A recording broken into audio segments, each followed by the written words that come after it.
Ahora, si nos fijamos, siempre que se desencadena una acción, es en pos de algo. O sea, los desplazamientos en los animales como en los seres humanos siempre se encuentran dirigidos a satisfacer determinados deseos.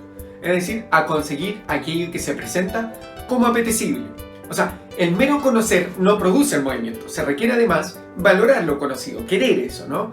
De esta manera, el gato se mueve hacia el plato con leche una vez que toma noticia de la presencia, ¿no? Y lo reconoce como conveniente para él. O sea, los deseos se presentan como entonces los motores de la acción.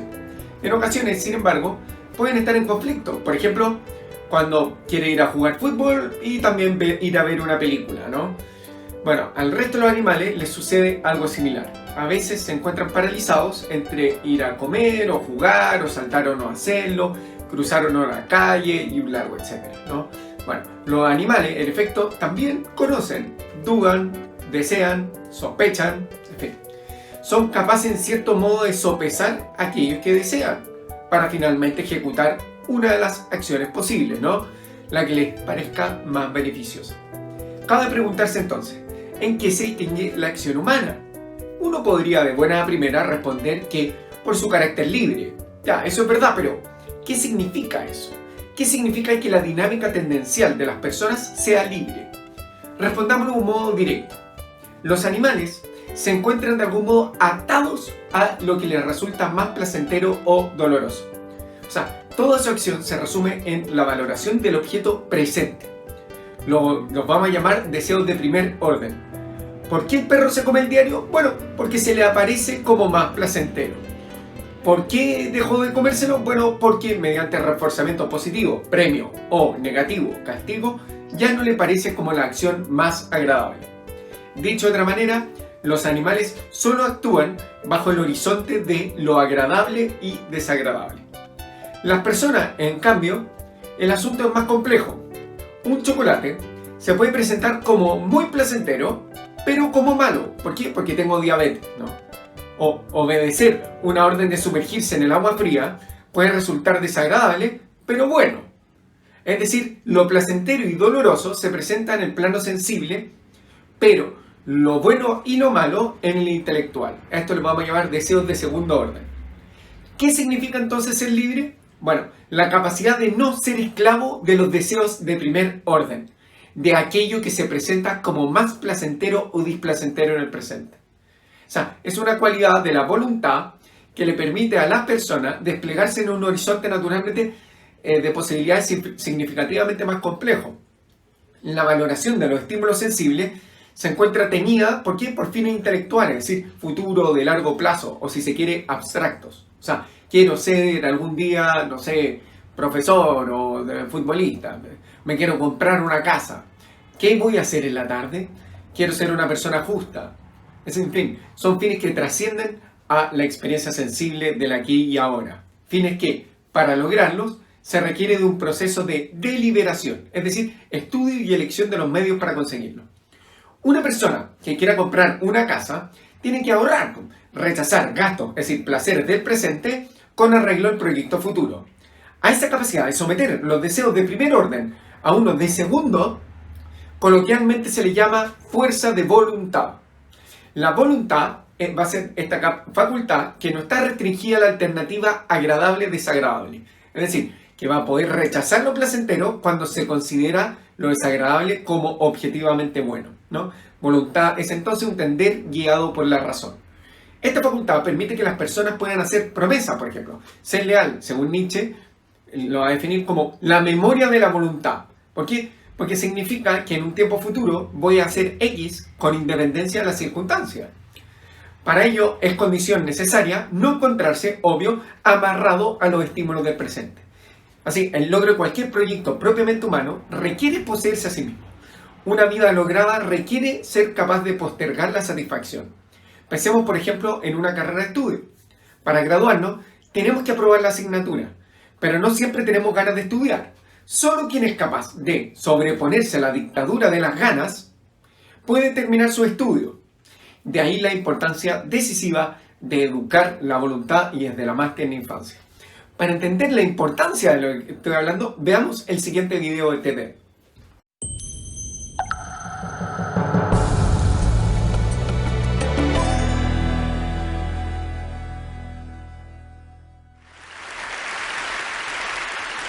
I'm here because I have a very important message. I think we have found the most important factor for success. And it was found close to here, Stanford. Psychology professor took kids that were 4 years old and put them in a room all by themselves. And he would tell the child, a 4-year-old kid, Johnny, I'm going to leave you here with a marshmallow for 15 minutes. If after I come back, this marshmallow is here, you will get another one. So you will have 2. To tell a 4-year-old kid to wait 15 minutes for something that they like is equivalent to tell us, we'll bring you coffee in 2 hours. Exact equivalent. So, what happened when the professor left the room? As soon as the door closed,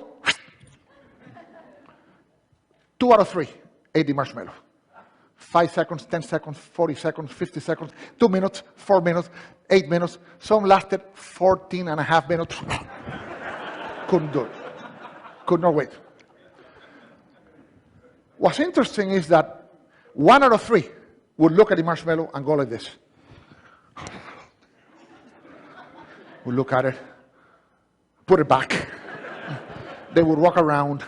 They would play with their skirts and pants. That child already at 4 understood the most important principle for success, which is the ability to delay gratification. Self-discipline, the most important factor for success. 15 years later, 14, 15 years later, follow-up study. What did they find? They went to look for these kids who were now 18 and 19, and they found that 100% of the children that had not eaten the marshmallow were successful. They had good grades, they were doing wonderful, they were happy, they had their plans, they had good relationships with the teachers, students, they were doing fine. A great percentage of the kids that ate the marshmallow, they were in trouble. They did not make it to the university, they had bad grades, some of them dropped out, a few were still there with bad grades, a few had good grades. I had a question in my mind. Would Hispanic kids react the same way as the American kids? So I went to Colombia, and I reproduced the experiment, and it was very funny. I used 4, 5, and 6 years old kids. And let me show you what happened. Hasta para un niño de 4 años, es atractiva la idea de tener el 100% de retorno a la inversión en 15 minutos. Sin embargo, algunos de ellos, tan pronto la puerta se cerró, se comieron el marshmallow inmediatamente.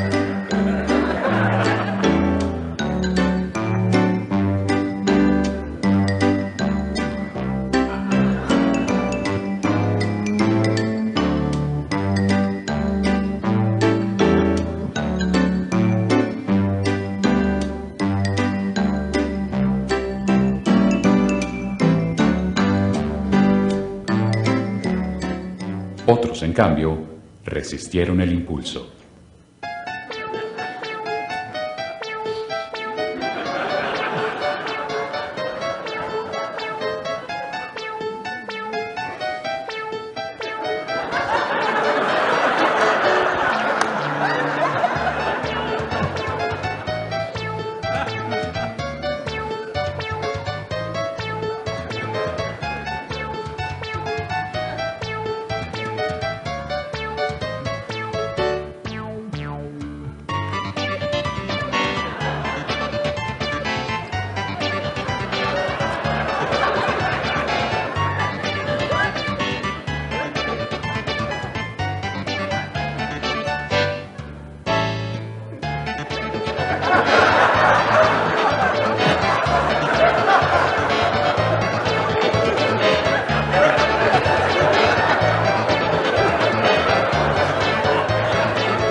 So, what happened in Colombia?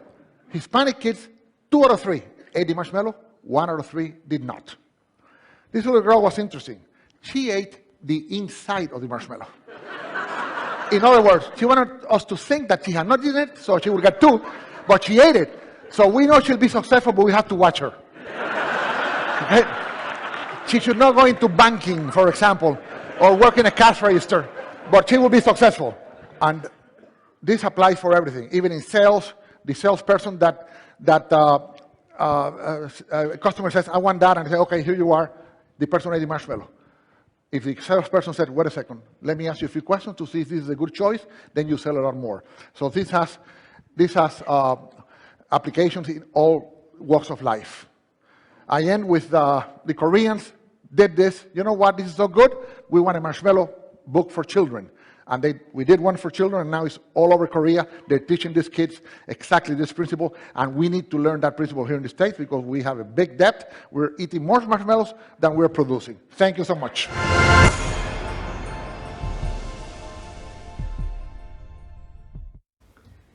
¿Se ve la importancia? Bueno, la voluntad se mueve en el plano de lo bueno y malo, es decir, en una esfera intelectual que reclama una razón. Se despliega en el campo de actitudes proposicionales de las que carecen los animales. Estas actitudes son proposiciones que no se refieren a ítems espaciotemporales, es decir, experiencias sensibles, sino a proposiciones, es decir, ideas. Se introducen por la partícula que, sospecho que, creo que, deseo que. El animal quiere o desea algo, pero nunca quiere que. El querer implica una cierta reflexividad. El animal juzga, pero no evalúa sus juicios. No adopta una actitud respecto de sus deseos de primer orden. Así, en su libro Personas, Robert Spevan define lo específico de las personas en dos palabras: diferencia interna. Es decir, hay una distancia entre el yo fáctico, quién soy, y el yo pleno, quién quiero ser. La expresión me siento mal, por ejemplo, indica que hay una diferencia entre cómo me siento y cómo me debería sentir. En los seres humanos es distinto entonces el mero vivir que la vida buena. Son los seres humanos capaces de captar esa diferencia. Pueden lamentar ser como son. Pueden querer cambiar. Pueden tener por vil un deseo y querer expulsarlo. En general, adoptar una actitud respecto a sus gustos, deseos, voliciones, ya sea para estimularlo como para rechazarlo. Hay una valoración de ello. Harry Frankfurt establece que lo que distingue a las personas son las voliciones de segundo nivel, estos deseos de segundo orden. Es decir, nos conducimos por nuestros deseos, pero los evaluamos. Podemos desear no desear lo que deseamos.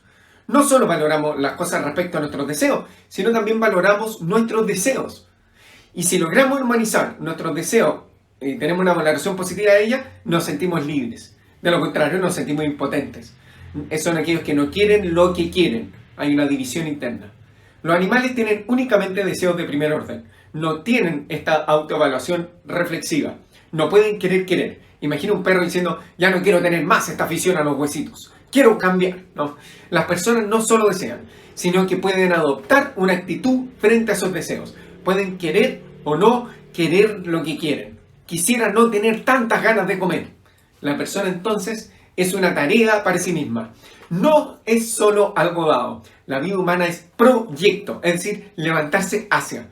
Sin embargo, aunque pueda fijarse fines a sí mismo, naturalmente que existen límites a esa capacidad, lo que se llama la síntesis pasiva, ¿no? Hay una serie de componentes genéticos, cognitivos, sociales, físicos, naturalmente que impiden que la capacidad de autodeterminación de los seres humanos sea absoluta. O sea, la libertad no es más principal que el ser, que el cuerpo, que el vivir, que todo lo que nos es dado, es decir, que los fines naturales. Hay por consiguiente dos tipos de fines que requieren ser articulados: los que el ser humano se da a sí mismo, es decir, deseos de segundo orden, y los dados, deseos de primer orden. Eso es el apetecer humano. Muchas gracias.